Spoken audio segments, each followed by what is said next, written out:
Na sexta-feira, 7 de dezembro de 2018, Jonathan Daval é confrontado pelos seus sogros após uma reviravolta excepcional nas investigações. Seu encontro com Isabelle Fulhot, mãe de Alexia, é decisivo. Ele era suspeito e confessa. Você deve estar pensando, o Daniel estragou o vídeo contando o final. Bom, o que posso dizer é que este caso não é interessante pelo seu destino, mas sim pela sua jornada. Hoje, te convido a conhecer essa terrível história e complexa investigação criminal que abalou a França por longos 3 anos. Olá, prazer, eu sou a Lê, do canal Flamingo Negro. É uma honra estar aqui com o Daniel, que eu tanto admiro, e aproveito para convidar você para conhecer o meu canal. Eu trago casos criminais inéditos toda quinta-feira no Flamingo Investiga e curiosidades sobre crime e investigação toda segunda-feira. Espero você lá depois de assistir esse vídeo do Daniel, espero que goste do conteúdo, porque eu também faço com muito carinho para vocês. Por enquanto é só, pessoal. Tchau! Bora pro vídeo!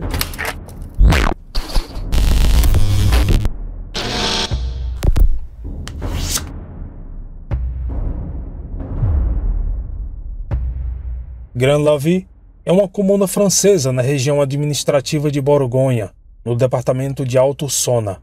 Ela estende-se por uma área de apenas 4,5 km e em 2018 tinha somente 979 habitantes.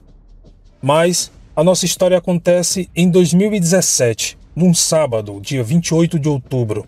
Às 10h15 da manhã, Jonathan Daval relata o desaparecimento de sua esposa, Alexia Fulhot, aos policiais.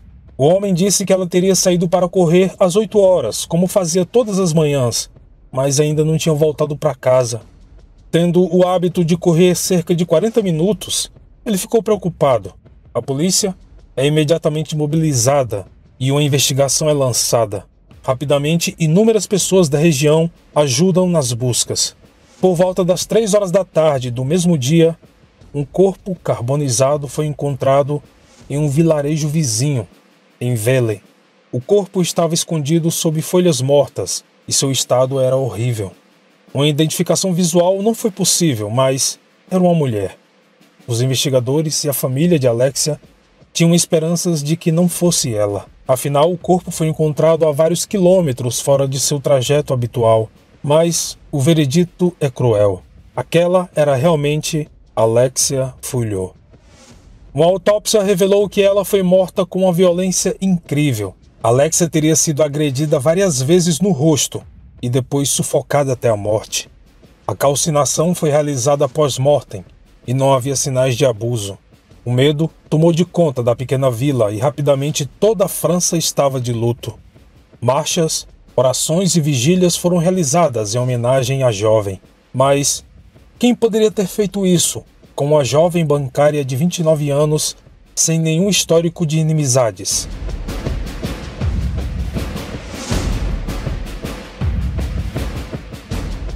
Alexia era uma mulher alegre e sorridente, com uma vida estável, tanto profissional quanto pessoal. Ela era casada há 2 anos com Jonathan e parecia feliz e realizada. Jonathan tinha 34 anos, trabalhava com ciências da computação. Ele foi descrito pelos seus amigos e parentes como um homem tímido, calmo, quase retraído, mas com uma bondade incomparável. O casal amava esportes e uma paixão que ambos compartilhavam era caminhada. O casal era muito dedicado aos amigos e gostavam de prestar serviços assistenciais para a igreja local. Os pais de Alexia amavam Jonathan e viam o genro como um filho. Mas, como sempre acontece em casos deste tipo, o marido se tornou o principal suspeito. Durante 3 meses, a polícia fez de tudo para encontrar o culpado, mas Jonathan estava longe de qualquer suspeita. Os pais da vítima, Isabelle e Jean-Pierre Fulhot, apoiavam o genro incondicionalmente. Os 3 apareceram juntos em público, deram diversas entrevistas emocionantes à imprensa e imploravam que um culpado fosse preso. Sempre que falava de Alexia para as câmeras, Jonathan chorava, ao ponto de perder o controle. Ele parecia profundamente afetado com a morte de sua jovem esposa. Parecia muito emocionado, principalmente por ter perdido a mulher que amava de uma forma tão brutal. Todos estavam completamente arrasados com a situação. 3 meses após a morte de Alexia, Jonathan é levado sob custódia pela polícia e todo mundo entra em choque. Acontece que um dos vizinhos do casal procurou os investigadores e afirmou ter visto Jonathan saindo do seu carro da casa deles por volta das 1h30 da madrugada, horas antes do crime. Inclusive, os rastros do pneu do homem eram muito semelhantes aos encontrados perto do local onde o corpo foi descoberto. Jonathan negou qualquer envolvimento. Seus sogros o apoiavam. Sua versão continuava a mesma. Segundo o homem, na sexta-feira, dia 27 de outubro, o casal passou a noite na casa dos pais de Alexia para jantar. Eles voltaram tarde da noite, o que poderia explicar que o vizinho havia se confundido. Ele não estava saindo de casa na madrugada, mas sim chegando. Além disso, o tipo de pneu do seu carro era muito comum. No entanto, a polícia ficou em dúvida, pois ninguém viu Jonathan durante toda a manhã do sábado. O homem contou aos detetives que ele e Alexia tiveram uma rápida discussão naquela noite sobre o desejo da esposa de se tornar mãe. O casal estava tentando ter um filho há alguns meses, sem sucesso. Chateado, ele afirmou que não saiu para correr com ela naquela manhã como sempre costumava fazer. Os sogros continuavam apoiando 100% o genro. Imaginá-lo culpado pelo assassinato de sua filha era algo impensável, ao ponto deles se sentirem ofendidos. No entanto, o GPS do carro de Jonathan confirmou o testemunho do vizinho. O motorista visto naquela madrugada era ele. Além disso, o tecido carbonizado que cobriu o corpo de Alexia foi identificado como sendo de um lençol pertencente ao casal. Essa evidência colocou Jonathan contra a parede. E finalmente, em 31 de janeiro de 2018, ele confessa ter matado acidentalmente a sua esposa. A confissão causa um grande alarde na imprensa. Jonathan então convoca seus advogados, que afirmam legítima defesa, uma fatalidade, e com medo, o homem teria se desfeito do corpo da esposa. Em seguida, Jonathan tenta culpar a vítima pela própria morte, como é de costume. Segundo ele, Alexia era uma mulher violenta e extremamente ciumenta, que o agredia constantemente e quase todos os dias tinha crises histéricas. Ele ainda afirmou que as agressões eram corriqueiras e não teve outra opção a não ser se defender. Por se sentir fraco e impotente diante dela, no meio de uma discussão acalorada, cheia de ameaças, xingamentos e agressões, o pior aconteceu. Em primeiro lugar, antes de continuarmos o vídeo, devemos lembrar que a vítima continua sendo Alexia, tá? Ela foi brutalmente assassinada e obviamente que nada justifica isso. Em segundo lugar, essa história contada por Jonathan é mentira. Amigos e parentes jamais viram Alexia levantar a voz para ninguém, principalmente para o homem que tanto amava. A mãe de Alexia disse: "Estou vendo essas pessoas tentarem sujar a imagem da minha filha. Minha filha tinha pelo menos 15 socos na cara, que ele deu. Depois foi sufocada pelas mãos dele. Ela foi encontrada queimada e jogada feito um animal morto no meio do nada. Como isso justifica a legítima defesa? Se existiram crises histéricas, com certeza vieram dele. Apesar de ser sempre muito educado e aparentemente amar a minha filha, eu não era cega. Eu o via olhando para ela diversas vezes, tentando intimidá-la por algo que não havia gostado.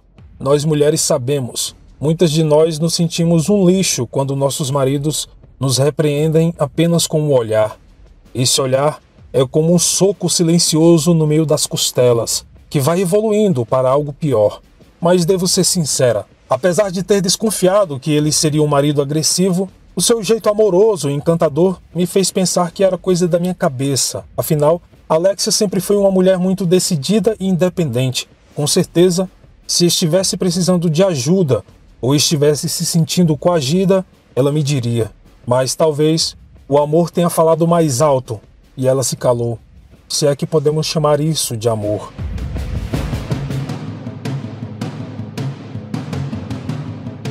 Em julho de 2018, de repente, Jonathan resolve mudar a sua versão dos fatos, mesmo sendo contrariado pelos seus advogados. Segundo ele, o verdadeiro assassino de Alexia seria o seu cunhado, Gregory Gay, marido da irmã de Alexia, que se chamava Stephanie. Jonathan explicou que, durante a noite de sexta-feira, quando eles se encontraram na casa dos pais de Alexia, sua esposa teria se exaltado com Gregory devido a uma discussão familiar. Ela tinha bebido um pouco de vinho e estava gritando com todos e batendo na mesa. Então Gregory teria tentado segurar Alexia, que se desvencilhou dele, e em seguida o homem segurou em seu pescoço numa tentativa de acalmá-la, mas acabou sufocando-a. No meio da discussão, Jonathan teria ido até a cozinha e quando voltou, sua esposa já estava sem vida no chão da sala de jantar. Ou seja, toda a família sabia de tudo o tempo todo e a sua acusação seria uma trama para encobrir os fatos. Gregory, obviamente, nega e os investigadores não tinham provas contra ele. A irmã e os pais de Alexia dizem que a história é absurda e que Jonathan está delirando. Mas a possibilidade de que houvesse uma segunda pessoa que ajudou o homem era forte, já que ele negou ter queimado o corpo de Alexia. Além disso, a violência brutal que a mulher sofreu, de certa forma, alimentava essa hipótese. Mas, em setembro de 2018, foi encontrado na casa de Jonathan uma lata de aerosol, cuja tampa teria sido encontrada perto do corpo da vítima. Além disso, em novembro de 2018, a polícia encontrou um documento em Word, escrito por Jonathan no seu computador. O arquivo listava todos os detalhes do dia de Alexia, o que ela comeu, as roupas que vestiu e o que fez. Por meio desse documento perturbador, os detetives consideraram que o marido escreveu para não esquecer o que ia dizer à polícia. Finalmente, a perícia encontrou vestígios de tramadol. O analgésico semelhante à codeína foram encontrados em grande quantidade no corpo de Alexia. É levantada então a possibilidade de que a vítima teria sido drogada no momento do crime. E mesmo que Jonathan negasse tudo e inventasse tantas histórias malucas para se safar, o assassinato teria sido premeditado. Na sexta-feira, 7 de dezembro de 2018, é organizado uma acariação entre Jonathan e os sogros, além da irmã de Alexia e o marido dela.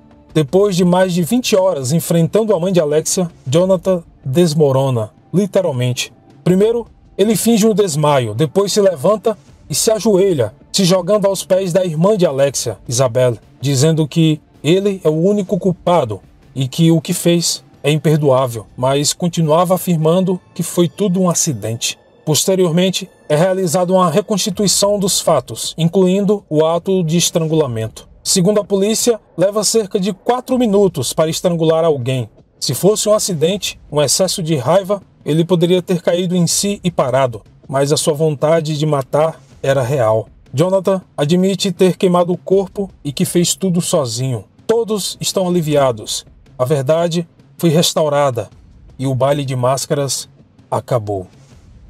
A perícia psiquiátrica solicitada pelo xerife esclareceu um bom número de dúvidas sobre o estranho comportamento de Jonathan. O médico afirmou que o homem era manipulador, falso, dissimulado, dominador e narcisista. Ele se adaptava às pessoas ao seu redor para parecer uma pessoa de boa índole. Era um verdadeiro camaleão que conseguiu enganar toda a França, fazendo todo mundo acreditar que ele estava arrasado, enquanto o assassino era ele mesmo.